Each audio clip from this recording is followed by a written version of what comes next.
오늘 즐거운 월요일입니다. 아니요. 노는 날이잖아요. 노는 날이라고는 할 수 없나? 아무튼 노동절입니다.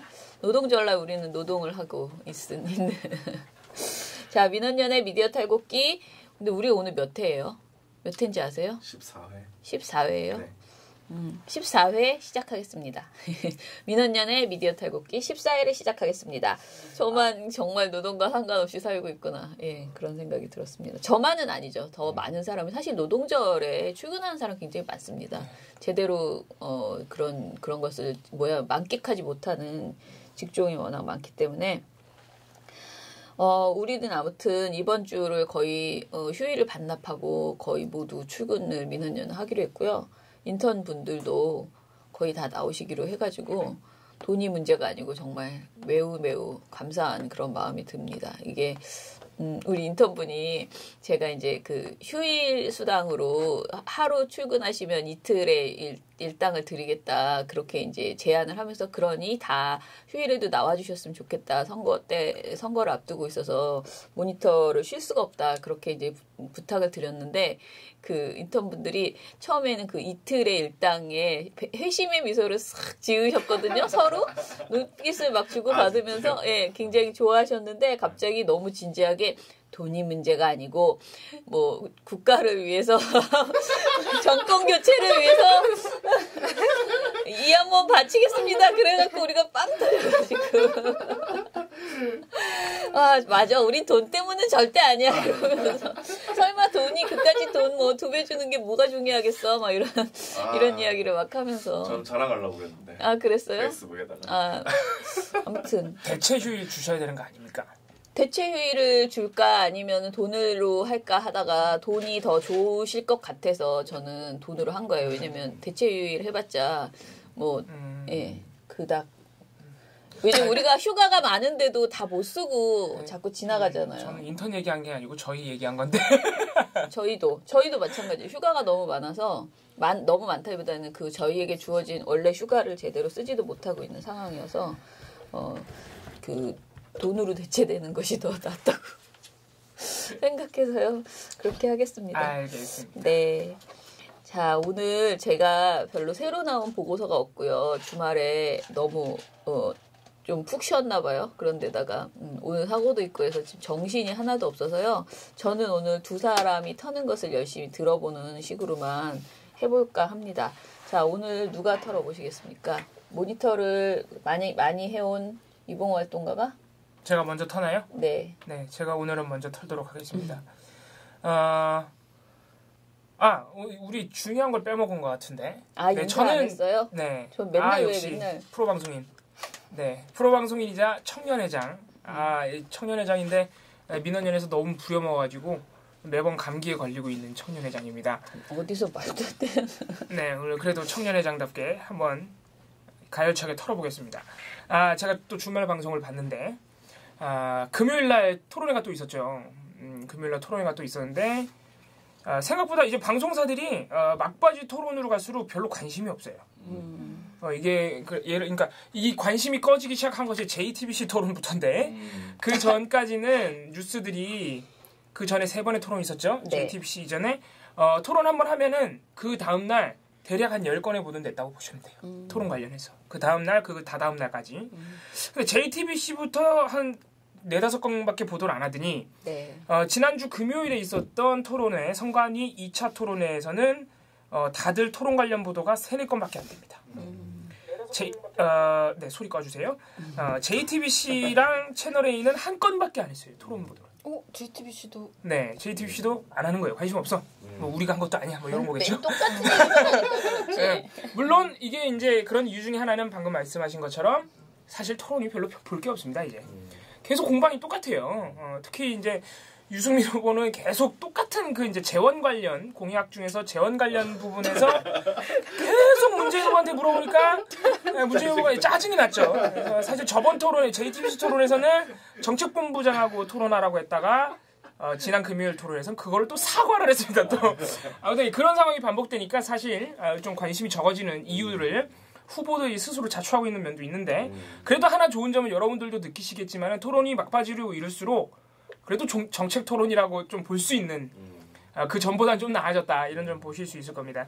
자, 그럼 토론 보도가 3-4건밖에 안 나와서 저는 사실 토론 보도에서 뭐 이렇게 지적할 만한 상황이라든가 그런 게 나올 거라고 예상을 못했는데 우리 TV조선이 또 기대를 저버리지 않고 제가 볼 때 요새 TV조선은 일부러 팩트체크를 이렇게 하는 것 같은데 팩트체킹 그러니까 토론 관련해서 팩트체킹 보도를 내는데 자꾸 이상하게 내요. 제가 저번 주에서 한 2차례 말씀드렸을 텐데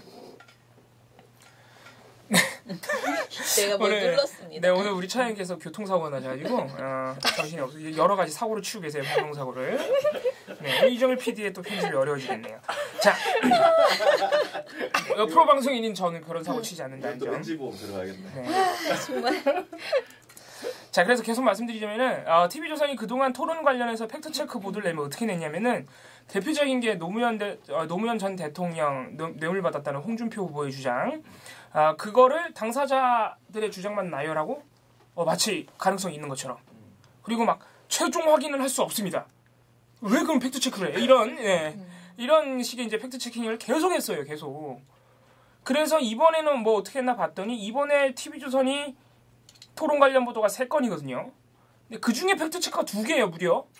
자, 근데 그 2개가 결론부터 말씀드리자면 홍준표 후보의 주장을 명백한 거짓인데 2개나 절반의 진실로 규정을 해버리는.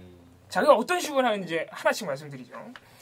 첫 번째 TV조선이 팩트체크한다고 내세운 거는 이제 금요일 토론에서 나왔던 홍준표 후보의 주장 중에 이런 게 있습니다. 심상정 후보하고 말다툼하다가 통진당도 그때 정리해고법 같이 만들지 않았느냐. 그거. 네. 이제 정리해고 그 쌍용차 해고자들 문제를 논의하시다가 두 분이서 홍준표 후보가 버럭하면서 정리해고법을 통진당도 같이 만들었다. 이렇게 주장을 하셨죠. 자, 이거는 누가 봐도 거짓이에요. 네, 이건 누가 봐도 거짓인 게 그러니까 시기상으로만 봐도 이 이제 정리해고법이라고 칭한 법이 근로기준법 24조에 해당하는데 요게 1998년 김대중 정부 때 법제화가 됐습니다. 그런데 통합진보당은 2011년에 창당이 됐어요. 3년이나 지난 다음입니다. 그리고 통합진보당의 전신이라고 할 수 있는 민주노동당도 2000년 창당이에요. 그러니까 98년에 제정된 법과는 관련이 없죠. 통진당이 관여를 하고 싶어도 관여를 할 수 없었던 그런 법안입니다. 그러니까 일단 여기서 거짓이에요. 더 이상 할 말이 없어요. 여기 대해서는. 네. 그래서 SBS도 이 보도 없는 와중에 SBS도 팩트체크를 하나 했는데 SBS는 딱 요것만 말하면서 거짓 하고 넘어갔단 말이에요. 자, TV조선이 이거를 절반의 진실로 했는데 자, 홍준표 후보의 주장을 절반의 진실이다. 왜 그런지 말씀드릴게요. 제가 아까 말씀드린 그 법제화가 된 시점과 통진당의 창당 시점은 TV조선도 그대로 말했어요. 그 부분은 사실이 아닌데 자, 홍준표가 그 말을 하기 전에 통진당도 같이 만들었잖아. 그 말을 하기 전에 정리해고법은 김대중 정부 때 여야 합의로 만들어진 것인데 그때 통진당도 같이 하지 않았느냐 이렇게 말을 했거든요. 자, TV조선이 통진당 부분을 싹 떼고 그 앞에 여야 합의로 만들었다는 말은 사실이다. 그러니까 절반의 진실이다 이거예요. 자, 이게 얼마나 말이 안 되는 주장이냐면요. 98년도에 여야 합의를 했든 안 했든 여야 합의를 했어도 통진당과 관련이 없는 거예요. 그리고 그 주장에서요. 그 누구도 그 주장의 핵심 포인트가 여야 합의에 있다고 생각하지 않아요. 통진당이 정리해고법을 만들었다는 거기에 지금 검증의 어떤 주안점이 있는 거예요. 근데 TV조선은 아무도 제가 다른 매체 다 뒤져봤는데 그 홍준표 후보의 여야 합의 그것까지 그 발언까지 가져와서 팩트 체킹을 한 매체는 단 한 군데도 없어요. TV조선만 그 주장을 가져와서 제가 볼 때는 억지로 절반의 진실을 만들어준 거예요. 명백히 거짓인 주장은. 그래서 이거는 거의 뭐 팩트 체킹이 아니라 팩트 장난 또는 뭐 팩트 왜곡에 가까운 그런 주장입니다. TV조선이 팩트 체크를 또 하나 했는데 이것도 홍준표 후보 주장이에요. 이것도 절반의 진실로 만들어주고 있어요. 자, 이거는 또 어떤 거냐면 이건 어떤 거냐면은 자, 홍준표 후보가 이건 문재인 후보랑 싸우다가 이런 말을 했습니다. 노무현 정부 때 진위 개수가 가장 나빴다. 가장 높았다. 이런 주장을 했어요.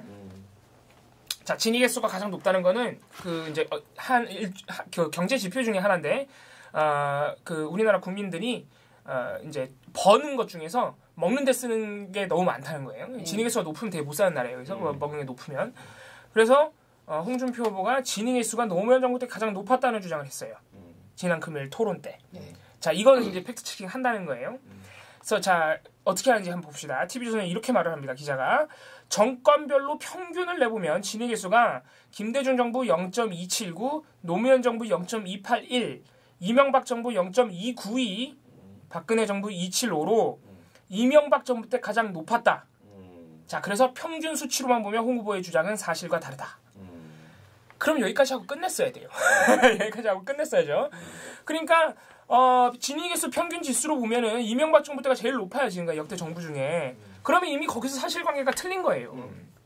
자, 그런데 이것도 이제 TV조선이 절반의 진실로 만들어주는데 왜 그러냐면은 홍준표 후보가 여기다 대고 뭐라고 이제 해명을 했냐면은 노무현 정부 때 경제정책이 실패하면서 노무현 정부 말미에 진위계수가 급상승했다. 말미에 급상승했다 이거예요. 그래서 이게 영향을 줘가지고 이명박 정부 때 높아진 거다. 근데 이명박 정부 말기로 가면 다시 낮아졌고 박근혜 정부 때 계속 낮았다. 자, 요런 주장을 했어요. 심지어 이거를 토론 때도 말씀하셨지만은 페이스북에 또 올려서 다음날 억울했나 봐 되게. 자, 그거를 자, TV조선이 요 해명을 또 붙여주는 거예요. 그래서 뭐라고 설명하냐면은 TV조선이 연도별로 보면 노무현 정부 초 0.27이었던 진위계수가 노무현 정부 초기 이후 계속 꾸준히 올라가서 이명박 임기 초반이 되면은 최고치가 된다. 2009년이 되면. 그러니까 절반이 진실이라는 거예요. 해명은 맞다는 거예요. 근데 이것도 말이 안 되는 주장이에요. 노무현 정부 초기에서 그래 꾸준히 올라갔다. 거기까지 인정한다 칠게요. 그 2009년에 최고치를 찍었대. 2009년은 이명박 정부예요. 무슨 상관이야 이거죠. 근데 어떤 의도인지는 알겠어요. 노무현 정부가 너무 못해서 이명박 정부 초기 때 이명박 정부가 어떻게 손쓸 틈도 없이 뭐 이제 진위계수가 올라갔다 이런 의도겠죠. 그러니까 홍준표 후보 주장이 맞다는 거예요. TV조선의 결론은. 자, 그런데 이거를 다른 매체들이 어떻게 팩트 체킹했는지 말씀드리자면, 자, KBS, 경향신문 많은 매체들이 이걸 팩트 체킹했어요. TV조선처럼 홍준표 후보의 반박까지, 그러니까 해명까지 팩트 체킹했는데 TV조선과 같은 결론을 낸 매체는 또 하나도 없습니다. 다 해명까지 거짓이라 이거예요. 예를 들어서 KBS가 안타까운 점이 KBS 9시 뉴스에는 팩트 체킹이 안 나와요. 공방 보도만 나오거든요. 근데 요건 인터넷판으로. 제가 볼 때는 이런 일이 잦아요, KBS가. 그래서 방송에 못 나오는 인터넷판 기사들을 보면 좋은 게 있어요. 그러니까 일부 기자들이 굉장히 좋은 기사를 쓰는데 제가 볼 때 이제 방송에 못 나가는 이게 작년 사드 배치 결정 당시에도 KBS 이런 보도가 많았어요. 아무튼 안타까운 점인데 그래서 KBS가 팩트 체킹 보도인데 방송에 나가지 않은 팩트 체킹입니다. 이거 보시면은 뭐라고 했냐면은 홍준표 후보의 반박을 재반박하고 있습니다. 통계청이 제시한 2인 가구 처분 가능 소득의 진위계수를 보면 외환위기 IMF를 치렀던 김대중 정부 때의 진위계수는 집권 후반 초반보다는 낮아졌다. 재밌죠? DJ 정부 때 진위계수가 가파르게 상승했다는 홍준표 후보의 주장은 사실이 아니다. 첫 번째 사실이 아니라는 거고요. 그리고 노무현 정부는 집권 4년차까지 1998년 외환위기 당시보다 진위계수가 오히려 낮았다. 집권 4년차까지. 자, 이거는 무슨 말이냐면은 노무현 정부 집권 4년 차면 말기죠. 말기 때까지 오히려 외환위기 당시보다 진위계수가 낮아졌다는 거예요. 그리고 진위계수가 급상승 최고치를 찍은 거는 2009년인데 KBS는 이거를 어떤 이유에서 찾냐면은 2009년에 광우병 파동 등으로 사회적 갈등이 극심했다. 그리고 2009년은 이명박 정부 초기가 아니고 정권 2년 차다. 이런 식으로 반박을 해준 거죠. 그러니까 KBS 이거 경향신문도 똑같은 결론이에요. KBS와 경향신문의 결론은 반박한 것도 틀렸다예요. 네. TV조선만 그러니까 사실 TV조선 제가 아까 말씀드린 그 이제 TV조선의 팩트 체킹 노무현 정부 초기 때는 낮았다가 후반부로 급상승해서 2009년 이명박 정부 초기 때 최고점을 찍은 것이다. 이게 TV조선이 팩트 체킹 했답시고 내놓은 말인데 이게 따지고 보면요 그 홍준표 후보가 토론에서 한 발언이랑 토시 하나 안 틀린 거예요. 똑같은 말이에요. 똑같은 말 그냥. 그러니까 TV조선이 자꾸 이런 행태를 반복하고 있는데 지금 보시면 제가 아까 말씀드렸지만 KBS는 통계청이 제시한 근거자료를 가지고 와서 지금 반박을 했죠. 이게 팩트체킹의 기본이에요. 기본.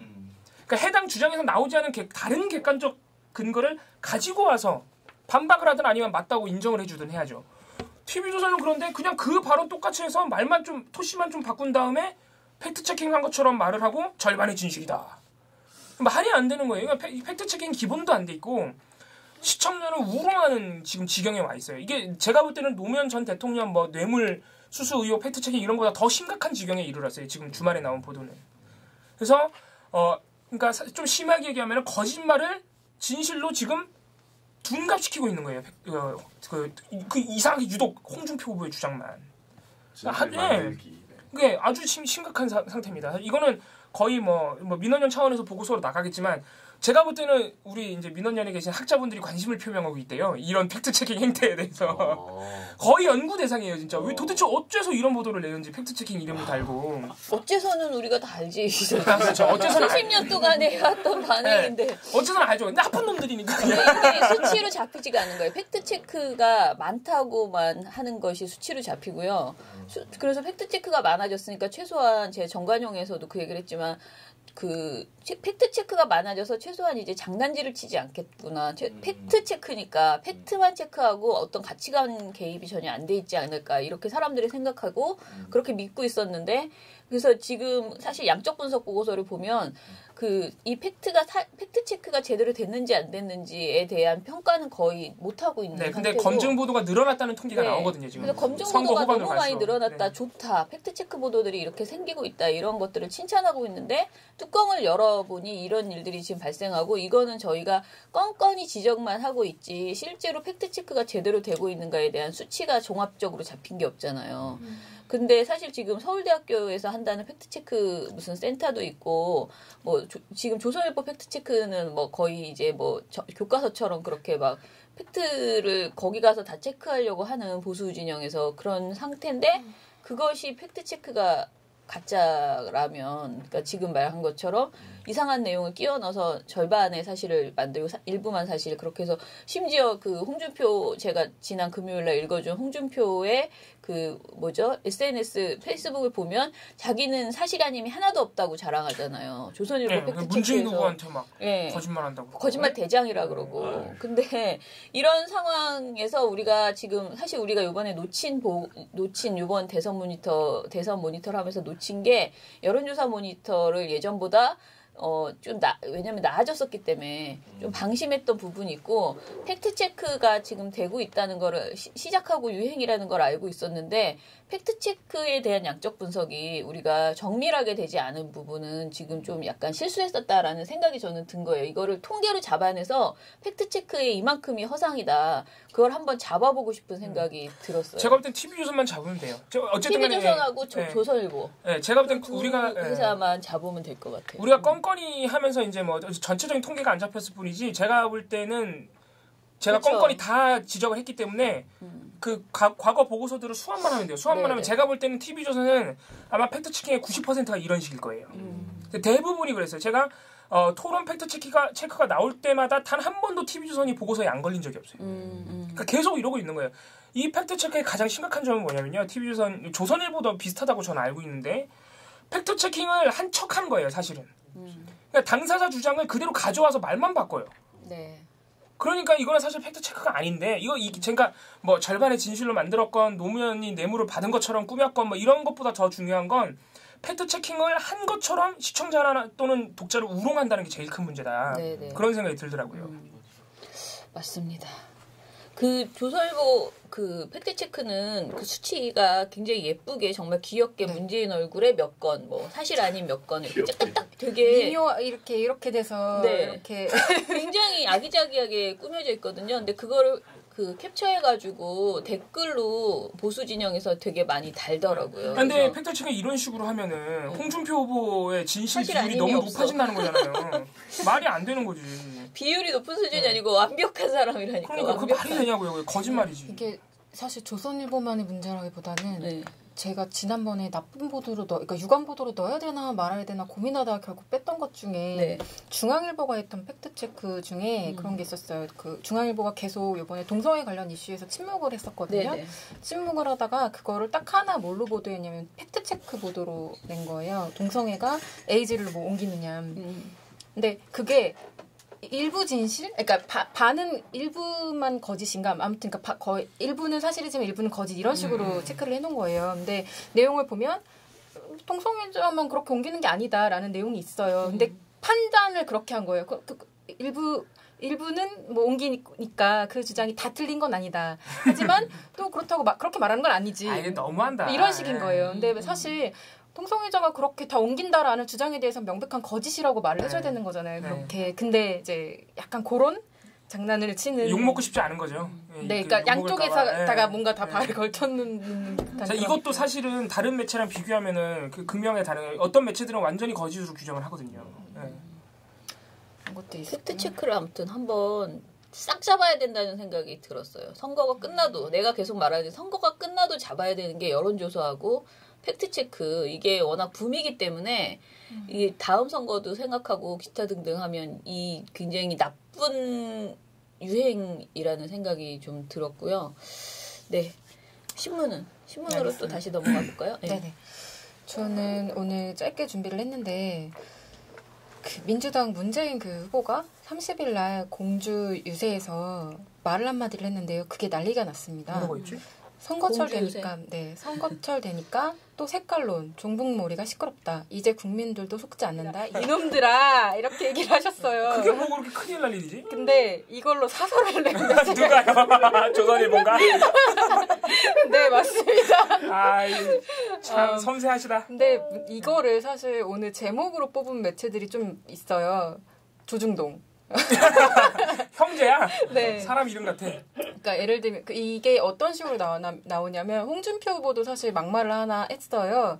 시민단체 뭐 그런 좌파 진영 사람들을 대상으로 해서 얘라 이 도둑놈의 새끼들 거기 새끼가 나왔어. XX들 뭐 이렇게 하는데 이런 욕설을 했다고 합니다. 근데 이거 두 개를 나란히 놓고 계속 비교를 하는 거예요. 둘 다 막말을 이렇게 하느냐 이런 식으로.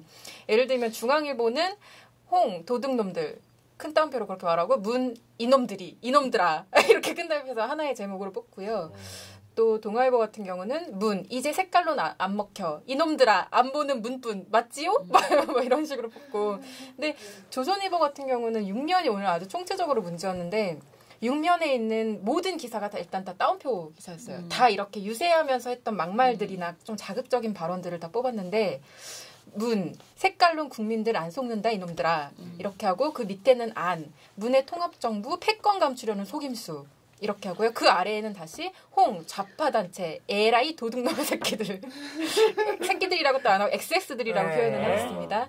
이렇게 하고 뭐 이제 유승민 후보, 심상정 후보 뭐 이런 옆에 다 이렇게 배치를 해놓은 거예요. 근데 흥미로운 게 이게 사설까지 써서 이 문 후보의 이놈들아 이 발언을 비판을 하는데 사설 제목이 문측 이제 다 이겼다고 이놈들아 괴멸시킨다 하나 이겁니다. 누가 그랬어?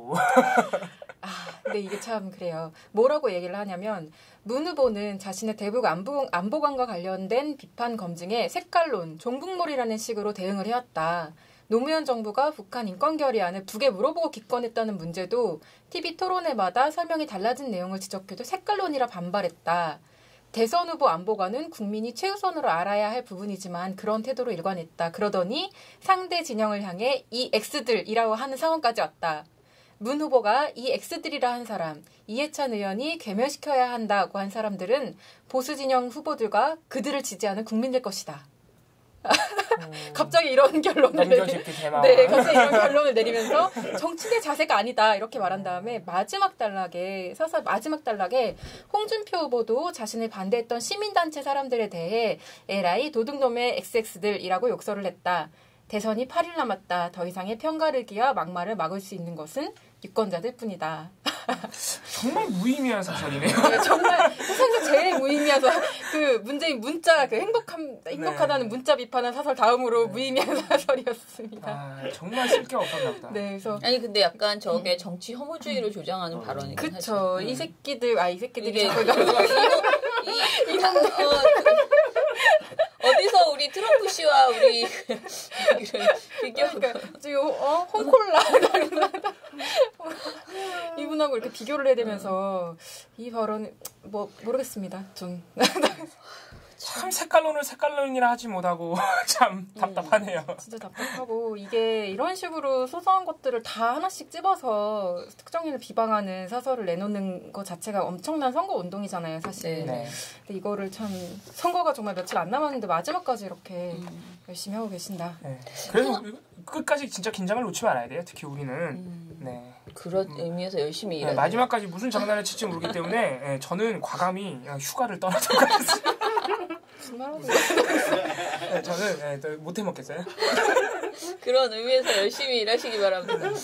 생각해보니까 제가 오늘 내가 왜 주말에 뭔가 열심히 했는데 이렇게 읽을 게 없지라고 생각해보니까 그 정책 보고서 있었잖아. 네. 그거 해줘요, 둘 다. 전 저번 주에 털었어요, 이미. 정책 보고서를 털었어? 네, 여기서도 이 미디어 탈곡기에서 털었어요. 아니야, 하나도 안 털었어. 그 에이. 내용은 하나도 안 했어. 털. 그 양적 분석만 했어요.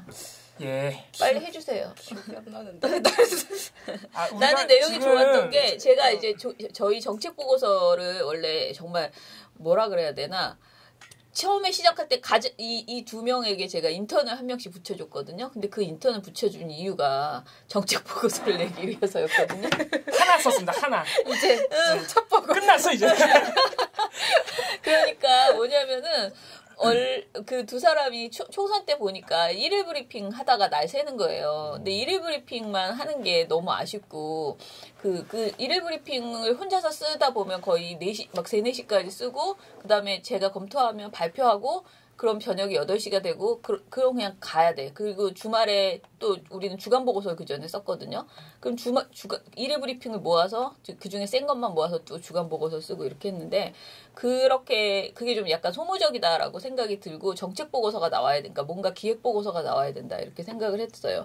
근데, 그래서 이제 인턴을 붙여줬는데, 막상 우리가 정책 보고서 그동안 못 낸 게, 일단은 정책이 정말 안 나오기도 되게 안 나오는 데다가 그 다음에 우리가 그 대신에 문재인 그 후보 그 아들 문준용 씨 그 논란을 어떻게 했는지 그거 보고 또 보고서 내고 그러니까 각자 다른 보고서들이 오히려 기획 보고서가 매주 다른 게 나왔었어요. 그러니까 문제가 다른 게 더 심각한 거예요. 이 지금 정책보다는. 학습선정 같은 거. 그래서 계속 그걸 미루다가 이러다가 우리 선거 끝나겠다.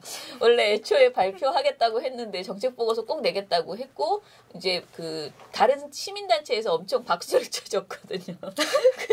내일 털면 안 되나요? 하도 돼요. 그러니까 환경이랑 뭐 각 분야별로 우리가 다 정책이 어떻게 보도되고 있는지 꼭 제대로 점검해 보겠다. 그리고 그렇게 얘기를 했는데 너무 안 내니까 우리가 그래서 지난주에 정책 보고서 써달라고 얘기를 했고 이제 금요일 날 다 나왔어요. 발표됐습니다. 네, 그래서 토요일 날 발표하고 어제 발표하고 해서 둘 다 발표를 했거든요. 근데 저는 사실 별로 기대하지 않았는데 뭐 생각보다 내용 좋았어요. 그 의미 있는 지적들이 좀 있어가지고요. 보도가 너무 없으니까 별로 할 게 없을 줄 알았는데 생각보다 아무튼 그 와중에도 이상한 보도가 나오죠. 생각보다 좋더라고요. 그래서 그러면 내일 할까요? 네, 내일 털겠습니다. 오늘 뭐 교통사고도 나셨고. 왜 방송이 너무 길면 또 우리 시청자 여러분께서 지루해하시기 때문에 네. 그렇습니까? 네, 근로자의 날인 만큼 일찍 끝내주시죠. 근로자의 날인 거라고 무슨 노동자의 날입니다, 여러분. 근로자는 손석희 사장이 근로자라고 하면 안 된다 그래. 기자들한테 노동자로 다 바꿔서 말하라고. 제가 잘못했습니다. 네, 그러지 않습니까? 네, 알겠습니다. 그러면은 우리 가볍게 슬프게 마무리되는 느낌이 가볍게 민원연의 미디어 탈곡기는 오늘은 좀 가볍게 제가 지금 막 뭐라 그럴까 이렇게 파스 붙인 것처럼 화끈화끈거리면서 몸이 좀 안 좋아지기 시작해가지고요. 오늘 쉬시죠. 진짜 모셔가드리겠습니다. 무슨 사무처장을 시킬까? 우리 남편은 밤의 사무처장이면 이 부분은 뭐야? 오늘 민원연은 휴무하도록 하겠습니다. 자. 민원연 미디어 탈곡기는 이것으로 마치고요. 여러분, 민원연 미디어 탈곡기는 내일도 열심히 털어드리겠습니다. 탈탈탈. 안녕.